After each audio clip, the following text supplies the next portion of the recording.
Hello, you're welcome to our book review. So this month we'll be reviewing this book, The Battlefield of the Mind by Joyce Meyer. So you're welcome. So today we'll be talking about this book. We're going to be talking about our minds, and our minds. Now, when is my mind normal? So when do you know that you're thinking the right thoughts? When do you know that your mind is normal? You're not having negative thoughts, you're not having limiting thoughts and all. Now, a normal mind is a mind that is at peace. So whenever we find ourselves not being at peace, then we can say maybe our minds, maybe we're not thinking the right thoughts. A normal mind is a mind that is focused. So is your mind focused? A normal mind is a mind that is balanced and a mind that is aligned with the truth. So is your mind focused? Is your mind balanced? And is your mind aligned with the truth? Now, a good number of us as parents, we don't realize that our internal state most times has now become our normal. So our internal state, a good number of us as parents have now become our normal. For example, a good number of us are anxious and anxiety is now a new normal. A good number of us overthink and now overthinking might now be your new normal. A good number of us feel guilty and now feeling guilty might now be your new normal. Now we go around with these thoughts. Sometimes we think it's the right thought, or sometimes we just feel it doesn't matter. But over time, it becomes a normal thought for us. Over time, it becomes part of us, and those thoughts are disempowering. But a normal mind is a healthy mind that is governed by peace, not pressure.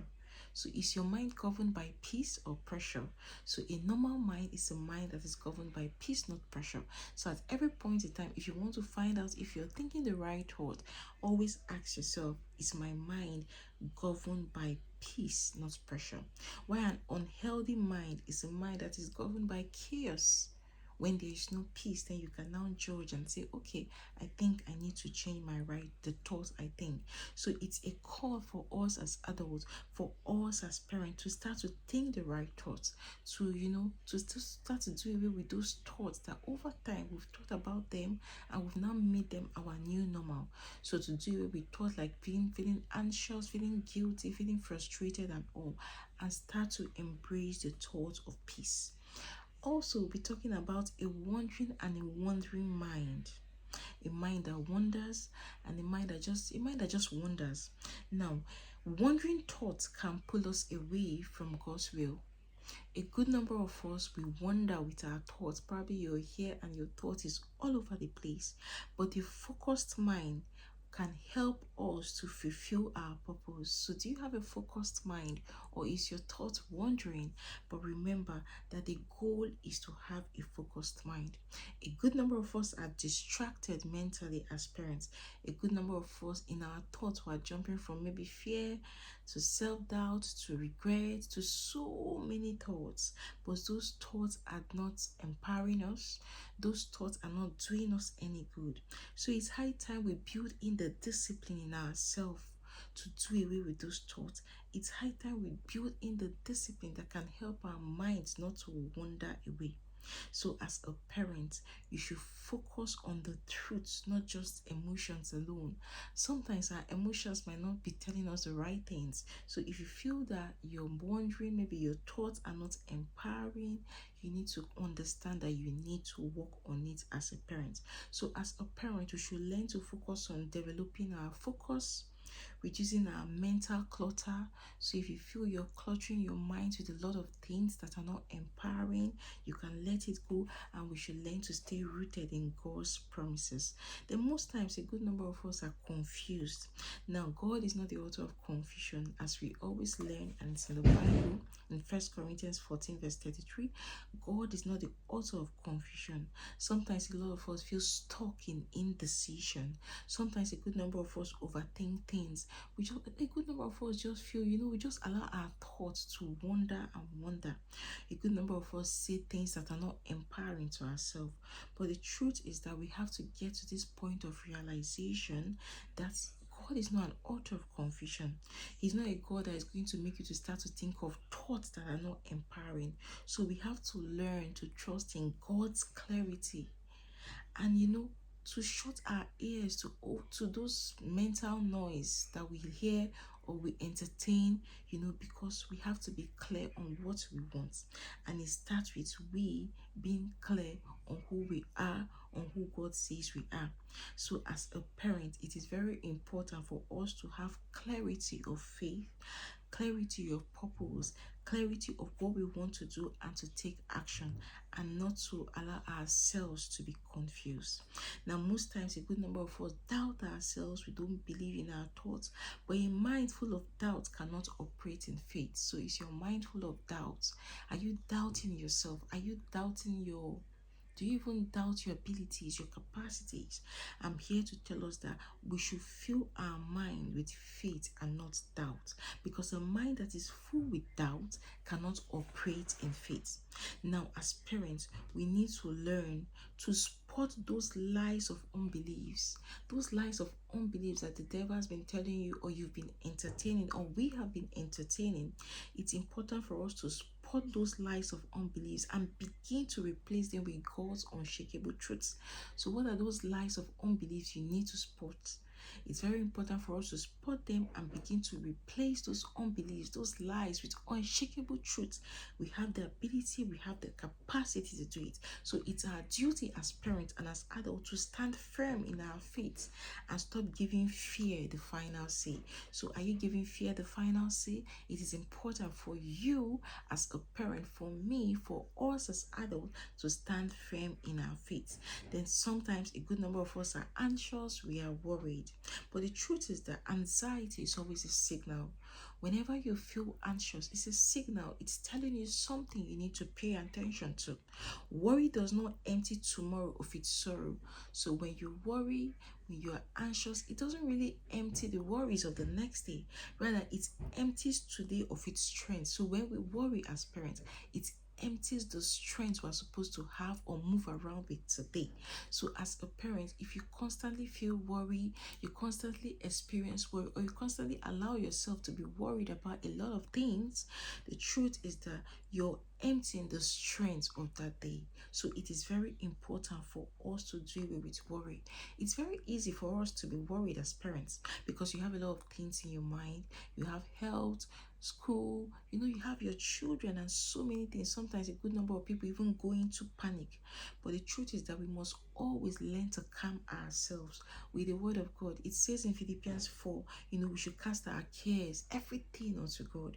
So we must learn to not to entertain worry, because worry does not serve us in any way. We must begin to learn to find peace in God, peace in what we believe. When we do that, it's going to help us to begin to move from the point of anxiety. It's going to help us to move from a point of being anxious to a point of being peaceful, being peace-filled. That is the goal. So as parents, as adults, we should not entertain any form of worry, because worry does us no good. Then, as a parent, do you have a judgmental mind, or a critical mind, or a suspicious mind? Now, the way you judge yourself is often the way other people judge you. So how do you judge yourself? Because the truth is that the way you judge yourself is going to be the way other people are going to judge you. Now, suspicion comes from fear, not faith. Criticism comes from insecurity, not love. Our suspicion does not come from our faith, it comes from our fear. So are you experiencing fear? Are you constantly suspecting one thing or the other?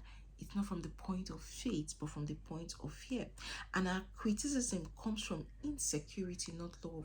So do you feel insecure? Are you constantly criticizing your children and everyone around you?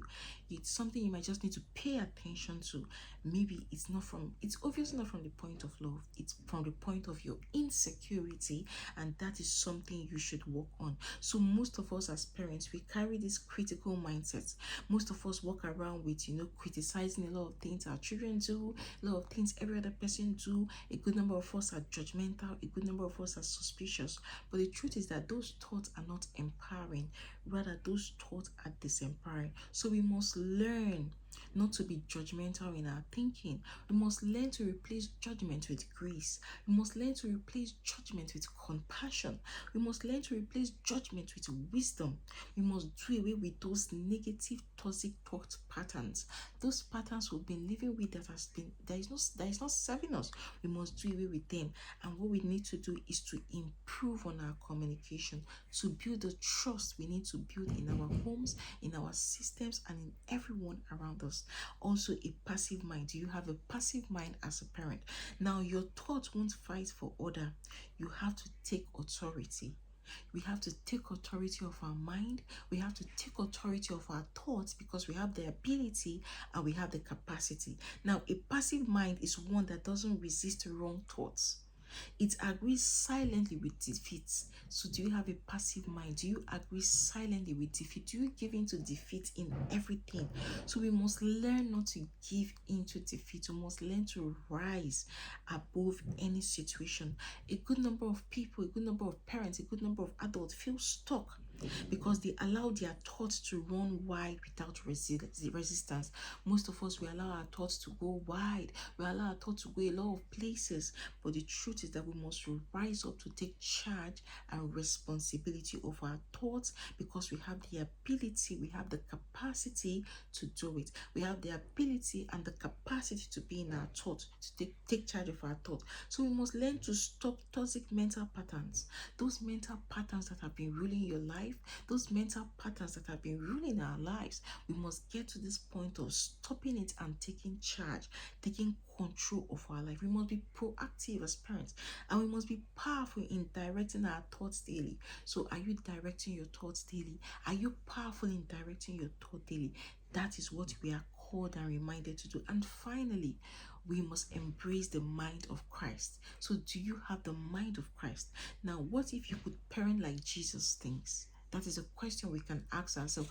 What if you could begin to live your life like the way Jesus did? What if you could begin to parent your children the way Jesus thinks? So we are encouraged to have the mind of Christ, that mind that is peaceful, that mind that is powerful, and that mind that is full of purpose. Because even the Bible says we have the mind of Christ. Yes, we all have the mind of Christ. You have the mind of Christ. In 1 Corinthians 2 verse 16, we have the mind of Christ. So the ultimate goal, our ultimate goal as parents is not just mental freedom, it is Christ-like thinking. So are you thinking Christ-like? It is Christ-like thinking. That is our ultimate goal. And this teaching is what we are encouraged to practice in everything we do, in your parenting, in your relationship. The goal is to have this thought of thinking like Christ, and when we begin to have the Christ-like thought in everything we do, we embrace wisdom, we begin to embrace peace, we begin to embrace self-control, we begin to embrace grace, and we begin to embrace an identity that is unshakable. So our goal as parents is to think higher. Our goal as parents is to love deeper.